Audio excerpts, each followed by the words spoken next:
Bon, comme tu vois, j'ai commencé à attaquer les travaux. Voilà, j'ai pas filmé parce que c'est exactement pareil comme dans la première vidéo où j'ai commencé à réparer le joint de culasse de la voiture. Alors, finalement, le pare-brise est plus cassé que prévu. Le pare-brise il s'est fendu à ce niveau-là. Voilà, ça a tapé là. Même s'il n'y avait pas la fissure là-bas, ici il l'avait. De toute façon, la fissure elle va finir par rejoindre et venir ici. Donc, essuie-glace hein, qui fonctionne. À part l'axe qui est un peu bougé, il est un peu morflé quand même. Et sinon tout le reste est en bonne santé. Voilà. Donc, comme tu vois, j'ai retiré l'antenne. J'ai commencé à faire les travaux. D'ailleurs, je vais ouvrir pour avoir plus de lumière.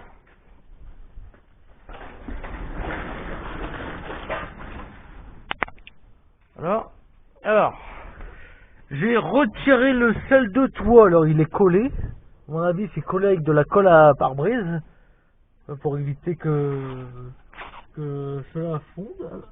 Alors, très facile à retirer sur la voiture. Tu retires ici les baguettes. Alors, il faut retirer les joints. Ensuite, tu retires les baguettes en plastique qui se trouvent là. Ici, tu as des petites baguettes, tu retires. En fait, tu retires que les joints. Après, tu enlèves ici ce qu'il y avait là. Enfin, je te le montre pas tout de suite. Je vais te faire voir après.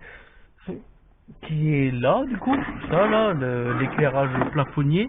Tu retires et puis après, il te suffit d'arracher la mousse. Voilà. C'est simple. Du coup, maintenant, ça résonne. Voilà. Donc, attends, on va aller au vif du sujet. Donc, j'ai bien le renfort qui est touché. Voilà. Voiture déclarée épave. Alors, vous ne le voyez peut-être pas. C'est de prendre un angle. Mais là, ici, c'est plié. Juste là. Voilà. Cette partie-là est pliée. S'il n'y aurait pas eu l'antenne, à ce niveau-là, le montant n'était pas plié, c'était que la tôle au-dessus. D'ailleurs, ça a tellement eu de force que ça a arraché ce qui était le toit, enfin, la tôle qui était collée au montant. Ça a tellement eu de force que ça l'a arraché. Là, en fait, pour dire que je puisse normalement marbrer la voiture, hein, il faudrait que je coupe là, ici, que je le coupe, enfin, du moins là, paf, ici, là, que je vais récupérer sur une autre voiture et que je vais le mettre là. Voilà. Non, et puis le ressouder. Normalement, je devrais refaire comme ça. Et au moins, ça ne se verrait plus le défaut. Mais moi, je vais pas faire comme ceci. De toute façon, j'ai pas les moyens, j'ai rien pour faire ça. Pour le souder sur toute la tôle comme ça.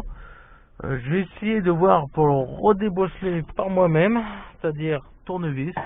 On va l'envoyer là-dedans. Oh, de toute façon, regarde. Hey.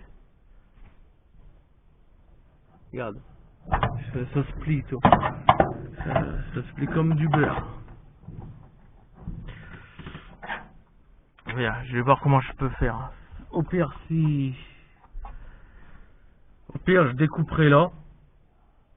Je découperai ici, tu vois. Je la retaperai. À moins que c'est tenu là-dedans. J'en sais rien du tout. Honnêtement, j'en sais rien parce que là, je vois qu'il y a un point de soudure ici. J'ai un point de soudure là. J'en ai un là. Et un là.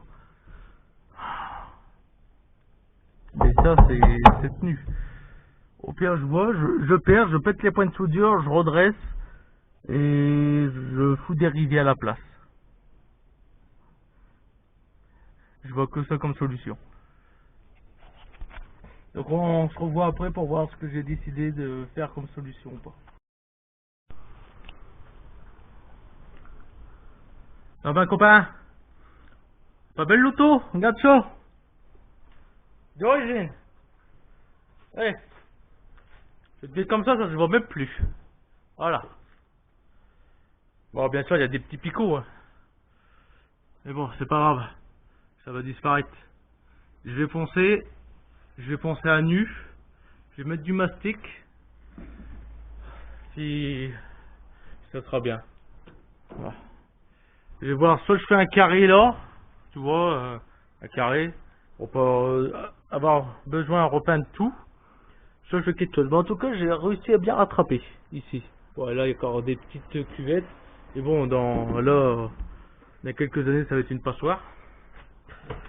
Alors, ce que j'ai fait, bah, je l'ai pas découpé, je l'ai juste plié un peu plus. J'ai pris des monte-pneus qui étaient bien utiles. Je suis venu m'insérer comme ceci. Hop, je l'ai redressé un peu comme ça. Après, premier marteau, je l'ai frappé. C'est pour ça qu'il y a eu les petits picots. Ensuite, j'ai été prendre ma masse de déculassage. Bon, celle-là, c'est une deuxième masse de déculassage. Et voilà. Tu comprends, si j'aurais pris ma masse de déculassage, de carrossier, ça n'aurait pas été le même résultat que là. Donc maintenant, il me reste juste à redresser ça. Ici quelque part. Bah, ici quelque part. À le redresser. Ici. Et après, on va être bien. Alors là, honnêtement, là, on va être bien. Hop. Ça, c'est vraiment de la tôle de merde. Hein. Je suis étonné d'ailleurs qu'elle n'est pas soudée à la carrosserie. Hein. Voilà, je vais prendre une pince pour dire de le remettre un peu, pour le remettre droit quand même. Et franchement, là, honnêtement, on est bien. Là, j'ai redressé la bosse, donc il me restera juste à poncer avec la meuleuse pour y bavourer les pointes, masticage, pour mettre l'antenne. Et hop, c'est parti. À vendre, auto neuf, jamais accidenté, que dalle. Impeccable. Non. Bon, c'est redressé, ça restera comme ça. Céleri de tout, la céleri de toit, je vais pas la remettre. J'ai pas la colle de toute façon. Donc je vais pas la remettre maintenant. De toute façon là, au moins, ça risque rien, à part que ça va être bruyant. Voilà à quoi le sert la céleri de toit, à faire en sorte que ça soit un peu plus rigide. Bon, on voit quand même hein, qu'il y a eu quelques défauts. Hein. À la lumière du jour, on voit quand même. Donc, que veux-tu? Émeraude carrosserie, voilà, hop, nouvelle vocation. Maintenant, je fais de la carrosserie. Ce que tu fais, tu regardes comme ça, tu vois, tu fermes un œil, tu ouvres le pouce, là tu te dis, parfait, c'est ok. Impeccable. Bon bah, j'ai plus qu'à me racheter un pare-brise, un capot. Donc ça va passer en week-end masticage, carrosserie. Je sais même pas si je vais le faire ce week-end-là de la vidéo. Mais chose qui est sûre, c'est que d'abord je vais faire le capot. Je vais changer le capot. Quoique je vais voir si je peux pas le redresser. Ah, je vois que j'ai une petite bosse ici. Voilà, j'ai une petite bosse ici, mais bon, comme j'ai dit, tu fermes un œil et tu ouvres le pouce et tu dis parfait. Bon, j'ai pas pu aller à la casse pour aller chercher le capot. Tout simplement parce qu'on est le 8 mai. Oui, toi tu vois peut-être la vidéo 2 mois après, mais aujourd'hui nous sommes le 8 mai. Qui dit 8 mai dit jour férié. Et comme j'ai besoin de la voiture pour aller travailler ou aller chercher mon enfant à l'école, j'ai essayé d'aller chercher mon enfant à l'école avec la moto. Comme tu peux voir une vidéo, j'ai mis le top case, mais le problème c'est qu'il est trop petit sur les garde-pieds et j'ai pas mis le garde-corps. Donc du coup j'ai été forcé de faire la route avec et il a failli tomber dans le dernier virage en rentrant chez moi. Un virage qui tourne assez. Il s'est mis à partir, enfin son poids s'est mis à le pousser vers les de la moto, donc j'ai dû le retenir tout en appuyant sur l'embrayage avec l'autre main. Donc faut que je refais la voiture, donc du coup je vais lui remettre son capot qui est à terre. Donc je vais le replier, le redresser un peu et je vais le percer pour venir l'accrocher directement par en dessous avec des sangles pour éviter que le capot se réouvre. Normalement il ne devrait pas se réouvrir, mais le problème c'est comme vous avez pu voir, quand maintenant, enfin non vous l'avez pas vu, quand maintenant j'appuie sur la manivelle à l'intérieur pour lever le capot il s'ouvre directement. Donc en gros j'ai plus le cran de sécurité. Il a été arraché avec la force du vent. Donc là ce que j'étais en train de faire, j'ai poncé le toit, comme vous voyez. Le toit est poncé. Je vais encore le poncer parce que j'ai encore jusqu'ici et ici. Voilà, je vais le poncer encore à la meuleuse. Je vais plus vite à la meuleuse. Ensuite, je vais venir le poncer après à la main avec un grain. Je vais après appliquer le mastic, le même mastic que j'ai utilisé pour emboucher les trous au niveau du châssis. Donc c'est ce mastic là. Je vais utiliser celui-ci, le Bardal, parce qu'il y en a plus, et en espérant que j'ai assez de durcisseur. Voilà. Donc je ponce, enfin je finis de poncer.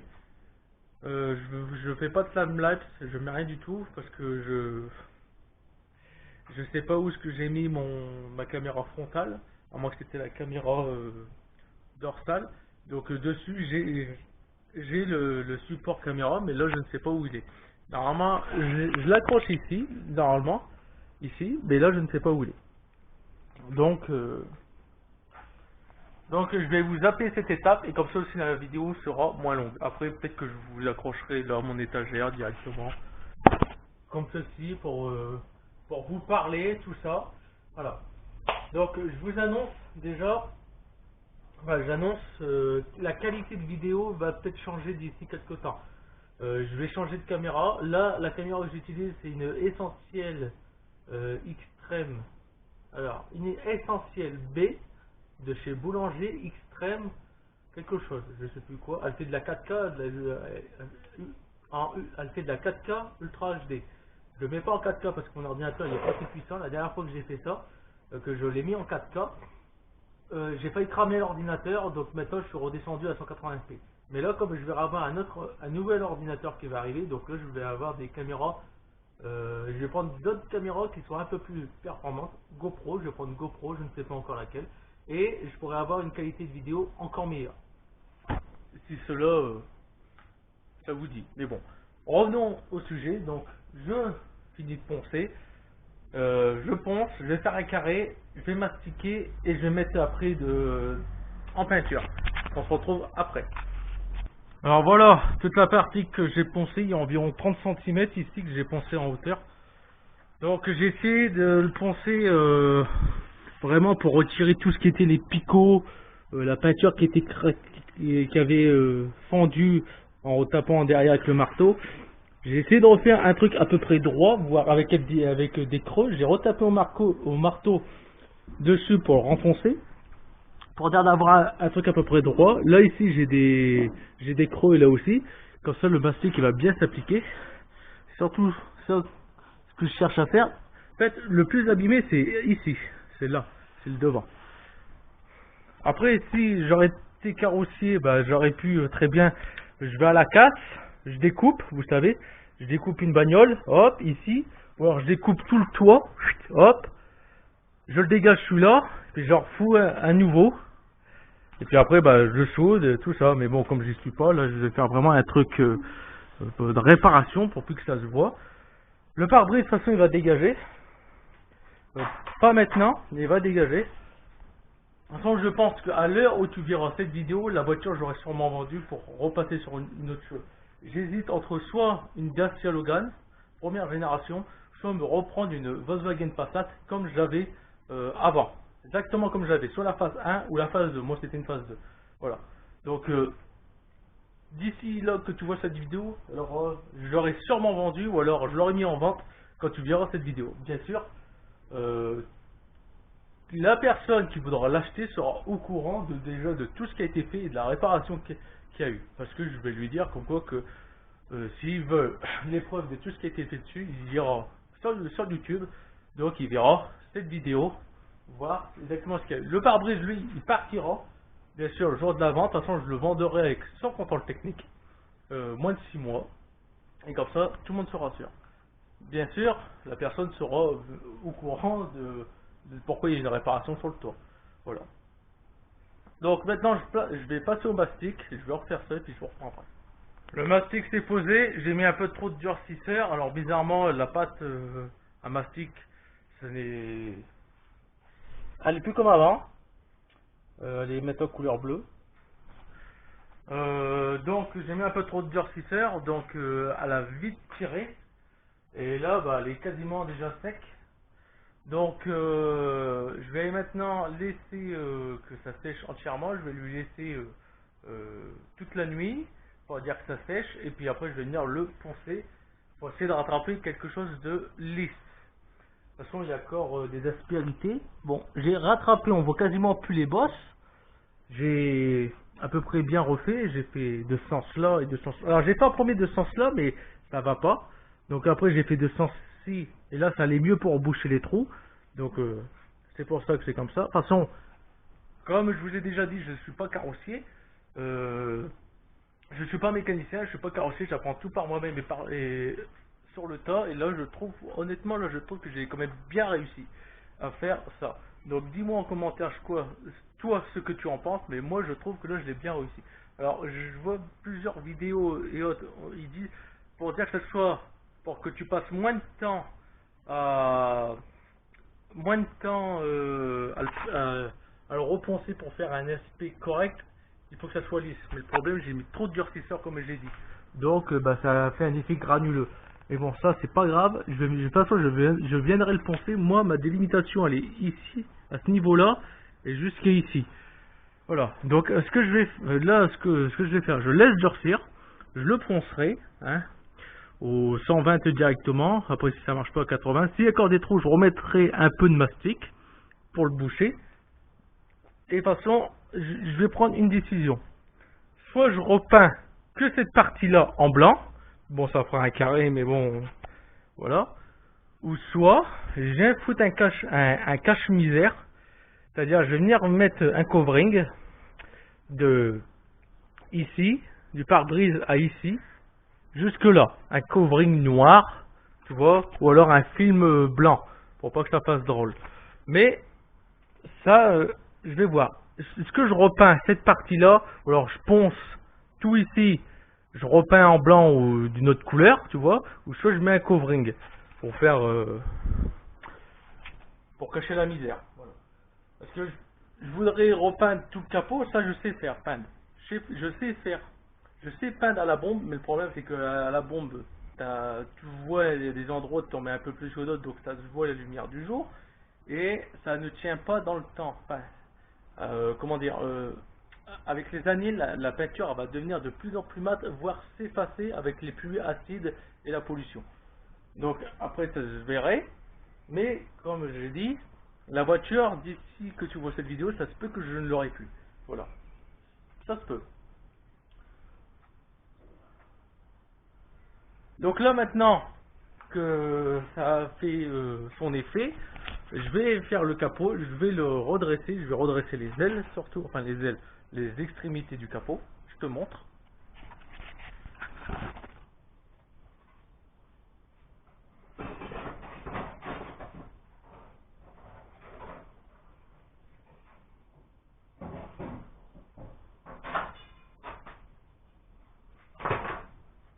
Attends, on sait que là le capot je vais le changer de toute façon. Il est beaucoup trop foutu. Puis même je pourrais bien le redresser, le mastiquer, mais bon, ça verra quoi. Un capot comme ça va me coûter quoi?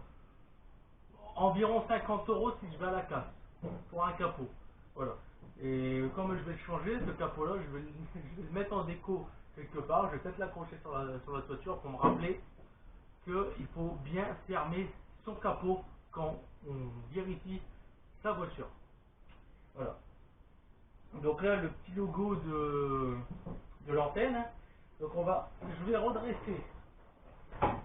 Du coup, ici, je vais essayer de le redresser pour dire que ça ferme. De chaque côté. De toute façon, le capot en lui-même n'est pas très abîmé. À part ici. Hein. En lui-même, il n'est pas très abîmé. Bon, ici, bah, bien sûr, ça a bouffé l'antenne. Mais en lui-même, ça va. S'il n'y aurait pas eu l'antenne, honnêtement, s'il n'y aurait pas eu l'antenne, le pare-brise, il n'aurait peut-être pas cassé, le toit, il ne serait pas enfoncé, et le capot, là, il n'aurait pas été plié ici. Juste là. Voilà, en gros, j'aurais peut-être plus rien à voir, hein, à part bien sûr le spoiler du bas de pare-brise. Mais bon. Donc, je redresse ça, je vais voir comment je vais faire, hein, parce que là, j'ai rien. Il y a une bosse ici, mais bon. Voilà. Donc, comment redresser ça, je ne sais pas. Peut-être que si je le pose là-bas, je vais te dire ça tout de suite.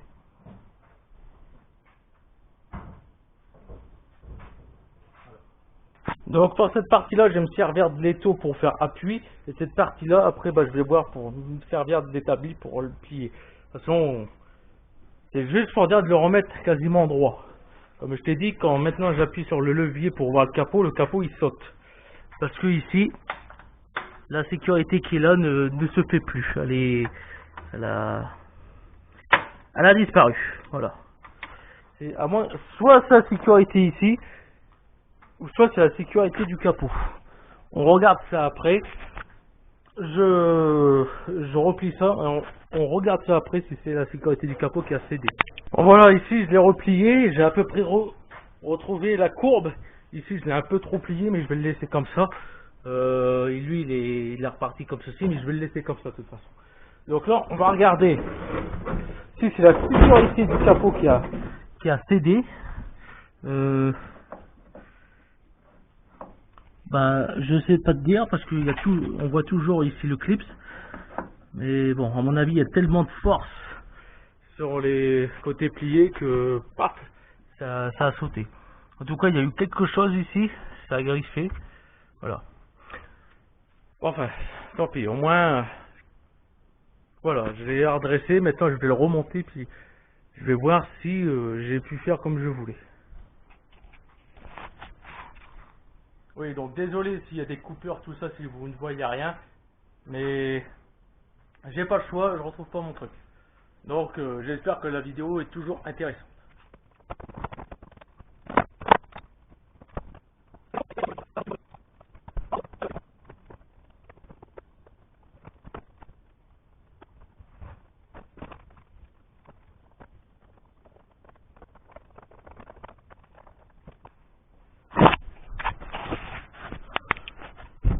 Finalement, quand je le remets sur ces charnières, voilà ce qui se passe.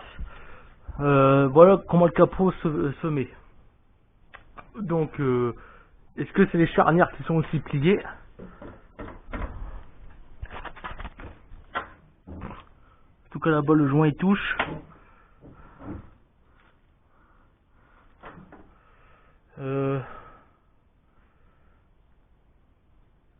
À mon avis, il y a les charnières qui sont... Les charnières, vous savez, ils doivent être enfoncés aussi. Avec l'impact, ils ont dû se plier vers l'intérieur. Donc, enfin, avec l'impact. Enfin, vous avez compris, quoi. Bon, là, je rachèterai des charnières avec le capot. Voilà. Et quand on regarde là, ce qui coince, il y a le joint déjà. Le joint qui emmerde tout le monde. Si je le ferme, voilà, là il est en sécu. Enfin, il est censé être en sécu. Là, il se ferme pas du tout.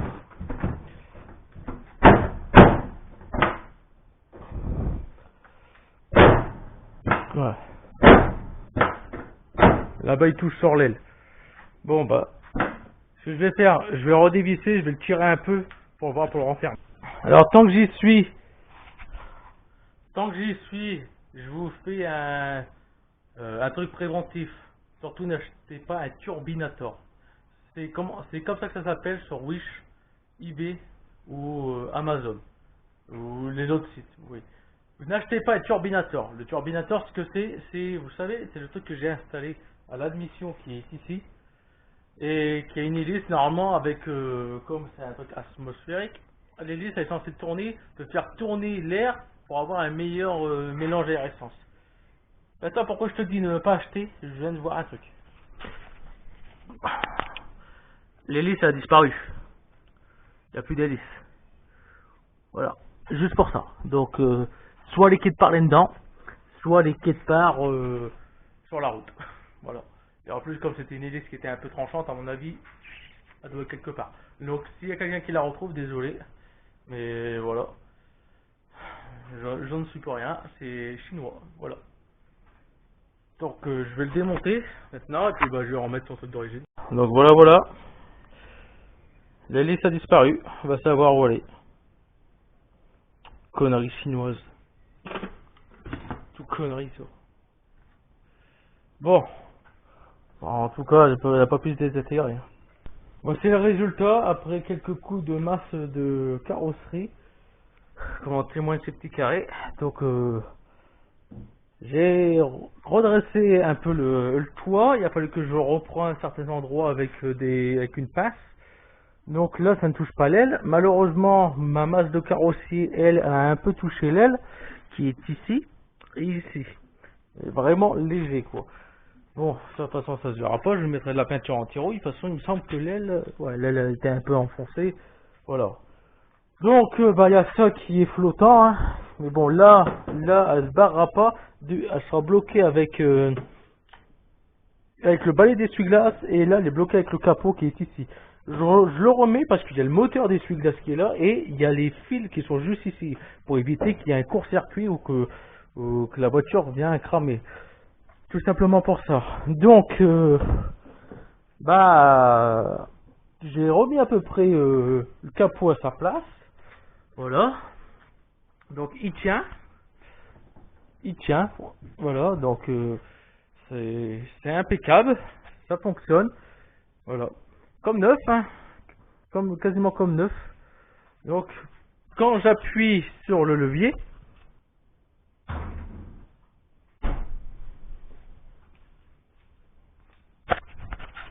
le capot n'a pas rebondi, il s'est juste levé là. Bon, bah, de toute façon, la sécu, elle est pétée, hein, elle s'est arrachée. Mais, il s'est retenu. Voilà, bien sûr, là, je peux pas le lever parce que ça bloque ici, ce qui est tout à fait normal. Mais, voilà, sinon, en gros, ce que ça fait.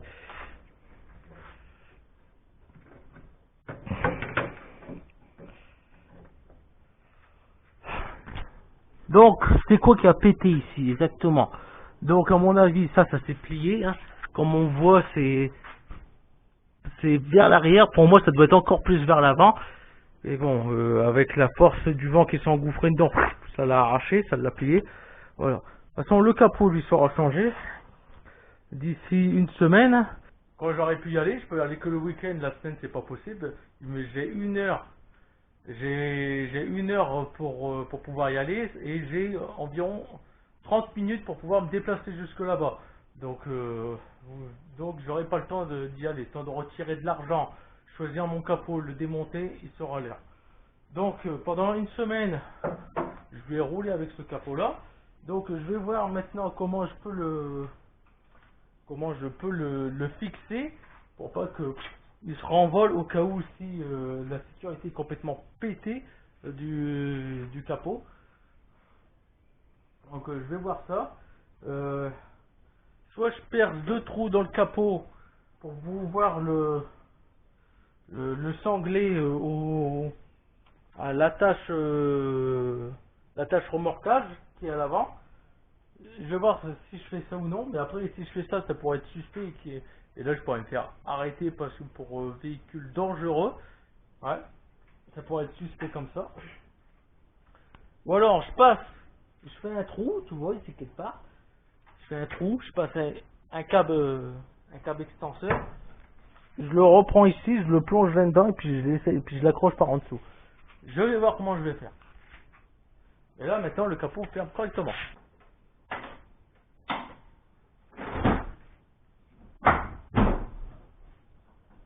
Comme neuf l'auto.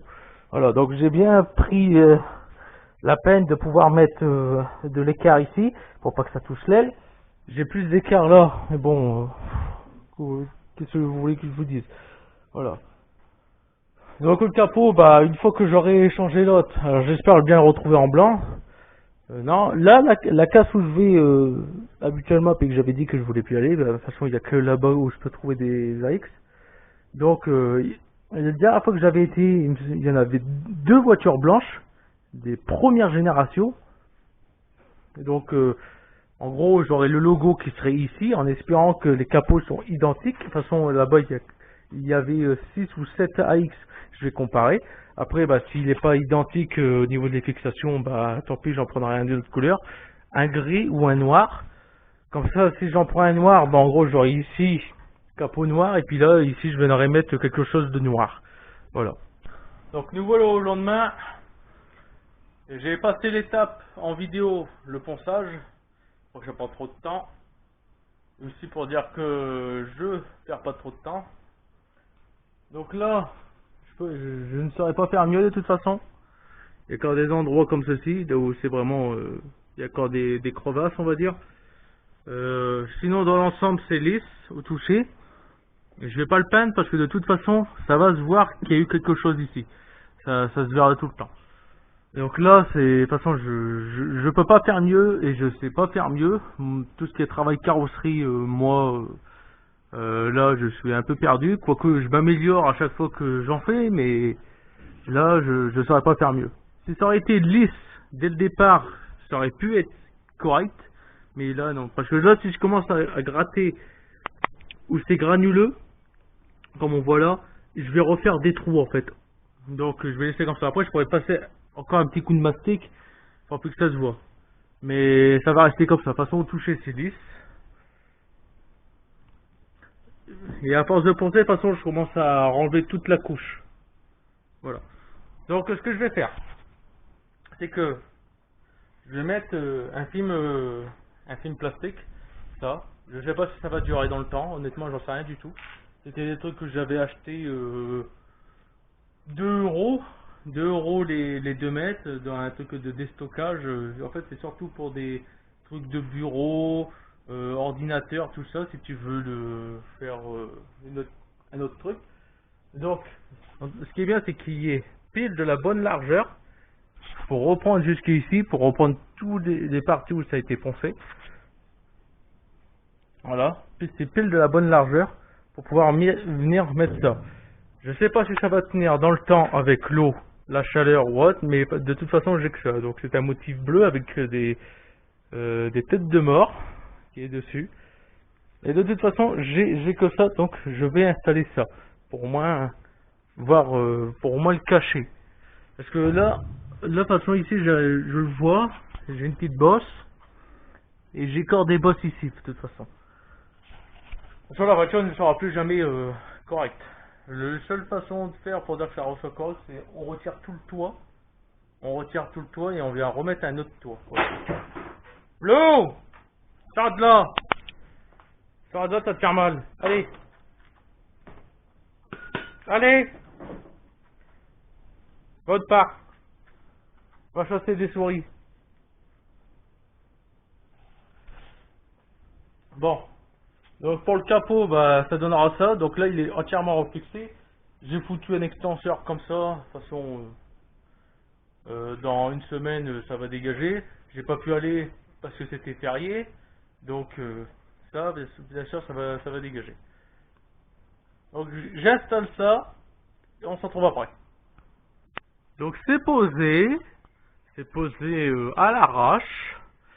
Donc c'est pas un vinyle, enfin c'est pas un covering de bonne qualité, mais bon c'est posé. Il y a plein de bulles d'air. Le cache-misère est fait.